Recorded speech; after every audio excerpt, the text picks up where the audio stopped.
কোনো সমস্যা হচ্ছে কিনা। হ্যাঁ, হয়তো দেখা গেল গরমের সময় ফ্যানটা চলছে না, বাচ্চারা, এখনকার বাচ্চারা এসি থাকা বাচ্চা হয়ে গেছে অনেক জায়গায়। এখানে আলহামদুলিল্লাহ হয়তো কিছু বাড়িতে হয়তো এসিও আছে, আস্তে আস্তে ফ্যান ছাড়া তো কোনো বাচ্চা এখন থাকে না। ফ্যান যদি না চলে বাচ্চারা গরমে কষ্ট পায়। এগুলো জিম্মেদারদের দেখা দরকার যে বাচ্চাদের কি সমস্যা আছে। এখনকার বাচ্চারা, এরা তো ছোট বাচ্চা, এরা ঘুরতে ফিরতে পানি পান করতে চাইবে, ওই জন্য পানির ব্যবস্থা করা, এদের টেবিলের ব্যবস্থা করা। এক কথায় জিম্মেদার যারা নেবে, যারা জিম্মেদারি নেবে, তাদের কাজ হচ্ছে যে ক্লাস ঠিকঠাক চলছে কিনা, ক্লাসে কোনো সমস্যা আছে কিনা, সেই সমস্যাগুলো সমাধান করা। হুজুরের সাথে একটা সুসম্পর্ক রেখে, শিক্ষকের সাথে একটা সুসম্পর্ক রেখে তাকে জিজ্ঞাসা করা, হুজুর কি সমস্যা আছে আপনি বলেন, আমরা সেগুলো সলভ করার একটা চিন্তা ভাবনা নেব। এইটা হচ্ছে জিম্মেদারদের কাজ। গার্জেনদের কাজ একটু বেশি, কারণ গার্জেনদের উপরে নির্ভর করছে তার বাচ্চা সুন্দর আখলাক। তো সেই জন্য শিক্ষকের কাছে বাচ্চা থাকে মাত্র 1 ঘন্টা, আর বাকি 23 ঘন্টা থাকে গার্জেনের কাছে। তাই মাদেরকে খাস করে বলবো, আপনাদের কয়েকটা করণীয় কাজ, এইগুলো যদি আপনারা একটুখানি ঠিকঠাক করে করেন, তাহলে আপনাদের বাচ্চারা যেভাবে সুন্দর হচ্ছে আরো সুন্দর হয়ে যাবে ইনশাআল্লাহ। 1 নম্বর কাজ হচ্ছে আপন সন্তানকে নিয়মিত পাঠানোর চেষ্টা করা। আমার বাচ্চা যাতে কামাই না করে তার দিকে খুব খেয়াল করা।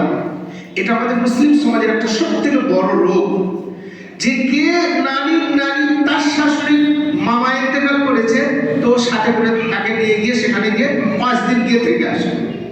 আপনার বাচ্চা 5 দিন মক্তব কামাই হয়ে গেল, কিছু কথা বলুন, আপনার বাচ্চার 5 দিন পড়া কামাই হয়ে গেল, বলেন এই বাচ্চাটা এসে অন্য বাচ্চাদের সাথে কি করে আগে বাড়বে। সেই জন্য মায়েরা খুব ভালো করে খেয়াল করা, আপনার বাচ্চা বক্তব্যে পড়ে, আপনি দূর সম্পর্কে যদি কোনো আত্মীয় ইন্তেকাল করে, মেয়েদের যাওয়া সেখানে ঠিক নয়। হ্যাঁ, যদি খুব কাছের হয়, নিজের খুব কাছের, নিজের ভাইয়ের শ্বশুর, এই ধরনের খুব কাছের যদি কেউ হয়, তাহলে আপনি যান, আর সেই দিনই চলে আসার চেষ্টা করবেন। বাচ্চাকে না নিয়ে যাওয়া, শাশুড়ির কাছে বা বাড়িতে কাউরির কাছে যদি রেখে যেতে পারেন খুব ভালো, না হলে পরে যদি নিয়ে যেতে হয় তাহলে আপনি নিয়ে যান, শিক্ষককে বলে ছুটি নিয়ে যান, আর তারপরে বাচ্চাকে 1 দিনের ভিতর ওখানে পৌঁছে দেন, যেন বাচ্চা বেশি দিন কামাই না হয়ে যায়। তাই 1 নম্বর কাজ হচ্ছে আপনাদের বাচ্চারা যেন কামাই না করে সেদিকে খেয়াল করা। বই, ব্যাগ, আই কার্ড, ইউনিফর্ম ইত্যাদি ব্যবস্থা করা। বই, ব্যাগ, আই কার্ড এদের আছে কিনা। একটা বাচ্চাকে যখন ইউনিফর্ম পরিয়ে দেওয়া হবে, তখন সেই বাচ্চাটা পড়ার ব্যাপারে পরিপূর্ণ মানসিকতা তৈরি হয়ে যায়। তাই আজকে সরকার কোটি কোটি টাকা খরচা করে সব বাচ্চাদের ইউনিফর্ম ব্যবস্থা করেছে। আমরা তখন পড়েছি, কেন আমাদেরকে এরকম ড্রেস দিয়েছিল, আমাদেরকে ড্রেস দেয়নি। আজ এক শ্রেণীর জ্ঞানী মানুষ, তেনারা চিন্তা করে দেখছে, একটা বাচ্চা ছুটতে এসে স্কুলে ঢুকে গেল, তার না আছে কোনো ড্রেস, সে ভাবতেই পারছে না যে আমি একটা পড়াশোনার জায়গায় যাচ্ছি। কিন্তু পাবলিক স্কুলগুলো, তাদের ইউনিফর্ম, তাদের বসার ব্যবস্থা, কত সুন্দর তাদের সিস্টেম। ঠিক অনুরূপ ভাবে দুনিয়াতেও এরকম ভাবে সিস্টেমটাকে করেছে যে বাচ্চা যখন খেলাধুলা করবে, তার মাদের কাজ হচ্ছে বাচ্চাকে আদরের সাথে ডেকে নিয়ে তার মুখ হাতকে ধুইয়ে, তাকে পরিষ্কার করিয়ে, তার ঘামটা মুছিয়ে, তাকে ভালো করে উজু করিয়ে নেওয়া, উজু করানোর পর তাকে ড্রেস পরিয়ে দেওয়া। আর ড্রেস পরানোর সাথে সাথে মায়ের প্রত্যেকটা কথা বাচ্চার দিলের মধ্যে গেঁথে যায়।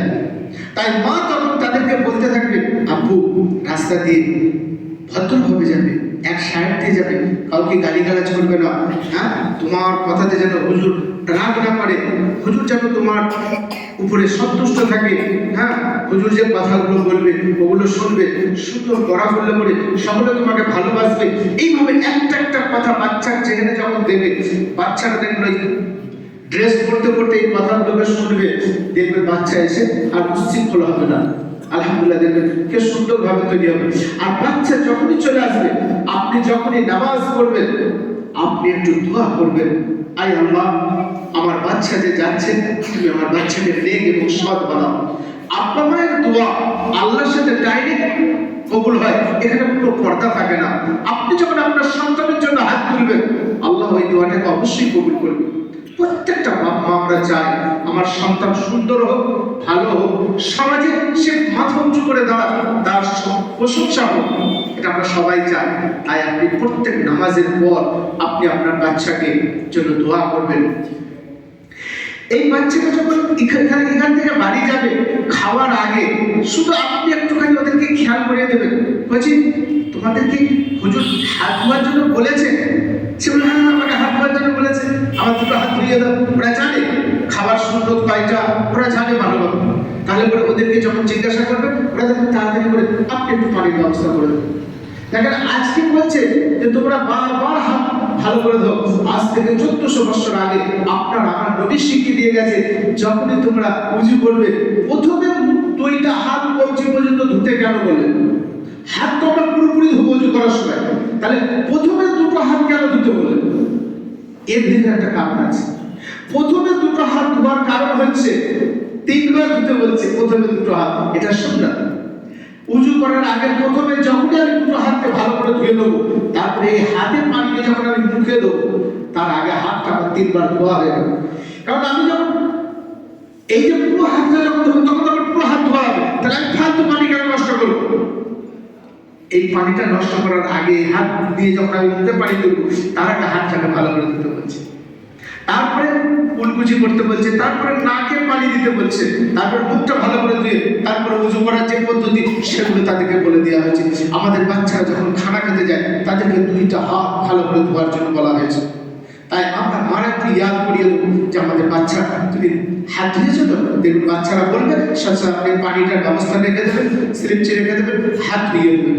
দেওয়ার পর এবার বাচ্চাকে আপনি বলবেন তারপরে কি করতে পারবো? তারা বলবে মা দস্তরখানা বিছিয়ে দাও, তো আপনি সাথে সাথে দস্তরখানাটা তাদেরকে দেবেন। আজ আমাদের দস্তরখানা কুটুম আসলে বার হয়, আমাদের খানাতে বার হয় না। খুব ভালো করে শোনেন, যে বাড়িতে দস্তরখানা বিছিয়ে খানা খাওয়া হয়, জিন্দগিতে কোনোদিন ওই বাড়িতে অভাব আসবে না। আল্লাহ তাদের রিজিকের ব্যবস্থা কিভাবে করেন সে নিজে কল্পনা করতে পারবে না।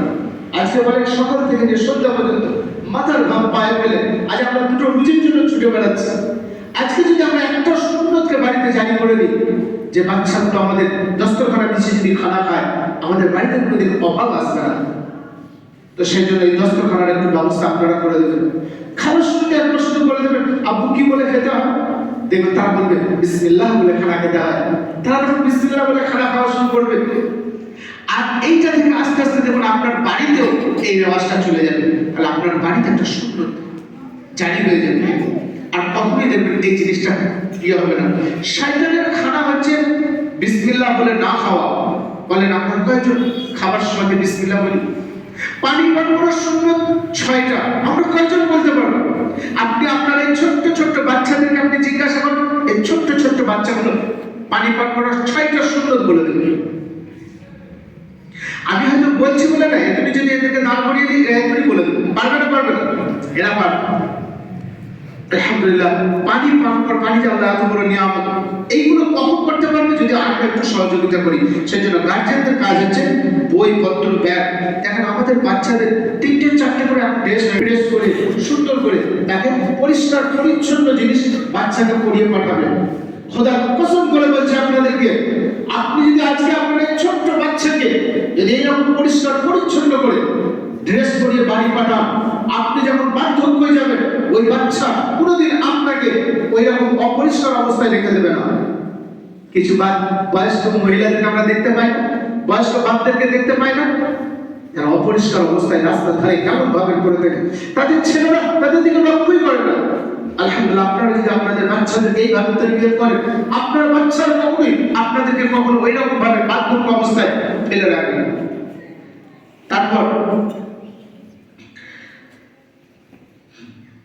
বছরের মাঝে ব্যাচ ওটা তো হুজুর করবেন, সময় মতো ফিসটা আদায় করবেন। দেখেন যে বাচ্চা নিজের বাচ্চাকে ছেড়ে আজ আমাদের বাচ্চার তারবিয়াতের জন্য যে সব সময় ফিকির করে চলেছে, হ্যাঁ নিজের মায়ের মতো তাকে ভালোবাসা দিয়ে তাদেরকে কাছে টেনে যারা যে শিক্ষা দিচ্ছে, তার একটু মেহনতের সামান্য কিছু আমরা এত মেহনতের বদলে তো আমরা দিতেই পারি না, সামান্য একটুখানি যদি তাকে আমরা হাদিয়া তুলে দিই তাহলে সেও খুশি হবে, আমাদের বাচ্চারা আরো সুন্দর হয়ে যাবে।